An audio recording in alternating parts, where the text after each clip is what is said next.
What's up guys, VWQ Gaming here, coming at you with the brand new FIFA 16 Ultimate Team player ratings. Make sure you hit that like button if you're hyped for the new edition of FIFA, and head over to my channel to check out the player ratings for other teams as well. But without further ado, let's take a first look at this team. Tottenham's star player once again will be Hugo Lloris. He is an 84 this year. He wasn't actually an 85 last season. Peter's been downgraded one. He didn't exactly have the best season of his career last season. Certainly the seasons before he was looking really good, really sharp, but he's gone down to an 84 this year, unfortunately for Tottenham fans.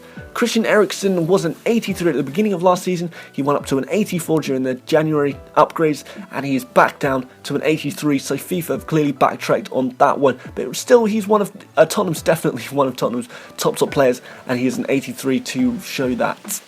Vertonghen is an 82, definitely Tottenham's top defender. I'm not actually sure, maybe he should be a little bit higher than that, but last season he didn't have the greatest season, but then again, not a lot of Tottenham players did have, certainly the big players. Definitely last season was about the emergence of young players for Tottenham. Alderweireld is a 81 this year. He was a 78 last season, but he had some really good performances for Southampton, making him one of the best defenders in the league. Maybe he should be upgraded even more to an 82, 83 perhaps, because he really was good. But let's see how he gets on at Tottenham. Vorm has actually been upgraded from a 79 to an 80 this year. It's quite weird because I don't think he played more than 5 or 6 games for Tottenham this season. So can we really judge how much he's improved? Dembele is an 80 this season. He is going to be one of those players who we all want in our cheaper Premier League teams because of his 4-star skill moves and also because of his strength. Chadley's been upgraded to a 79 this year. I think he scored around 15 goals for Tottenham last season, so I would probably put him in the 80s, definitely, maybe 80, 81, but they put him up to a 79. At least they are improving him. Kyle Walker has gone up to a 79 from a 77. Another bit of great news for you pace abusers. No, you know who you are. I know you're sitting there like looking at it, grinning like a Cheshire cat. Oh, 79 Pacey Walker. Lamella is up from a 78 to a 79. Now, last season was a slight improvement on the season before, which was, I don't really know how to say it other than absolutely tragic, but he's a 79 this year. Adebayor was an 80 last year. He's been downgraded to a 79, which I still think is a pretty awesome rating for a player who's not even been included in the Tottenham squad. Does he even deserve to have an Ultimate Team card? Probably not, but he does. Fazio has gone from an 80 down to a 78. He wasn't the greatest player in the world last season, fairly boring player, and I don't think really anyone really cares what his rating is this year.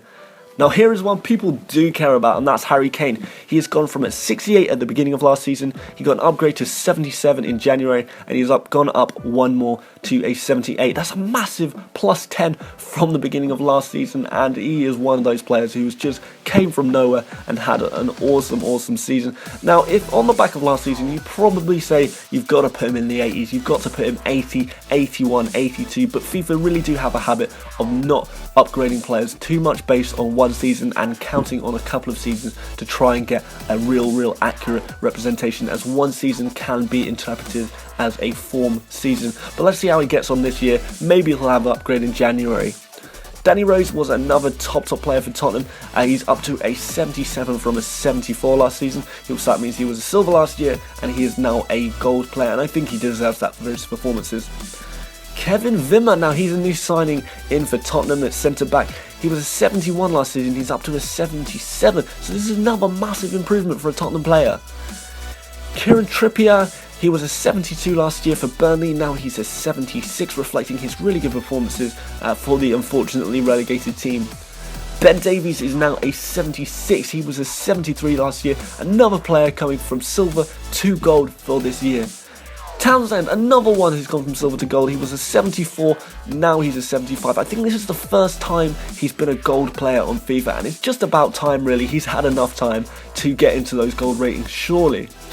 Now this is a massive improvement. He was a 64, can you believe it, Mason, at the beginning of last season. He went up to 69 during the January upgrades, and he's now a 75. That's a plus 11 in total, and that's got to be one of the top improvements in the entire game. I don't know if too many of us will be using that player other than maybe Spurs fans, but still, plus 11, that's an absolutely huge upgrade for 1 year. Bentaleb, another huge upgrade. He was a 68 at the beginning of last season. He went up to a 72 mid-season, and he's now a 75. That's +7 from the beginning of last season, and a really good defensive option if your budget is low.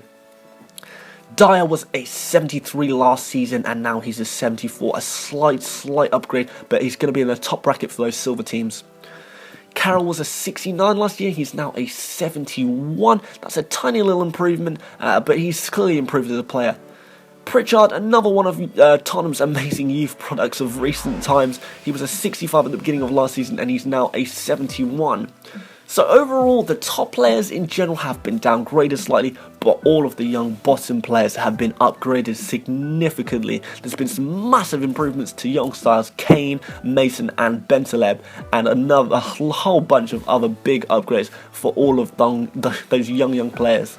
So, what did you think of these ratings? Make sure you leave a comment and join the discussion about whether some of these ratings are maybe a little harsh, maybe not generous enough. Which players do you think FIFA have got spot on this year? Also, if you have any suggestions as to what team you'd like me to show you next, let me know down below too. Make sure you hit that subscribe button if you love FIFA content just as much as I do. And until next time, peace out.